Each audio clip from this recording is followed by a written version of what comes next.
আমি এখন এসেছি সাতক্ষীরার করড়া উপজেলার গদখালী গ্রামে। গদখালী গ্রামের নাজমা বেগম তার বাড়িতেই স্থাপন করেছে অটো ঢেঁকি।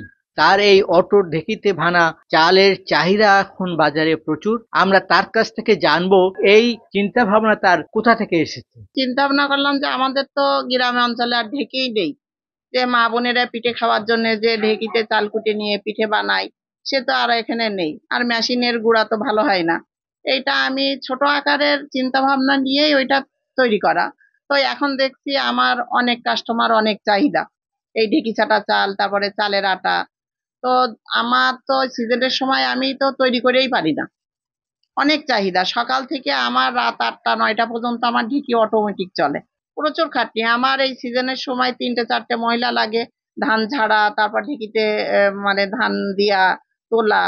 এটা লাভ সীমিত, কিন্তু সেল অনেক। ধান দো সেদ্ধ করি, দো সেদ্ধ করে ছাদের পরে শুকাই, শুকাইয়ে আমি ঢেঁকিতে মাড়াই করি।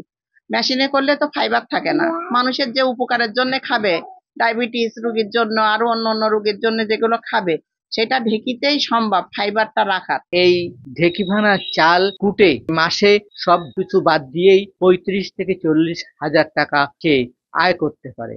এই ঢেঁকিটা এখন তো খুঁজে পাওয়া যায় না, এখানে শুধু আছে এই সাতক্ষীরা জেলার ভিতরে বোধহয় একটাই বোধহয় এই মেশিনটা এখানেই আছে আর কি। আমরা এই মেশিনের গুঁড়া দিয়ে অনেক রকম পিঠা করতে পারি না, কিন্তু এটা আমাদের কাছাকাছি হয়, খুবই উপকৃত হয়েছে আমরা এটাতে। আমরা সকল রকম পিঠা করতে পারতেছি, পাশাপাশি ঢেঁকি ছাটা চালটা পাচ্ছি। ঢেঁকি ছাটা চাল খেলে অনেক উপকার, ডায়াবেটিসেরও উপকার আছে, আর আমরাও খাই, আর বহু দূরের থেকে লোক এসে নিয়ে যায়।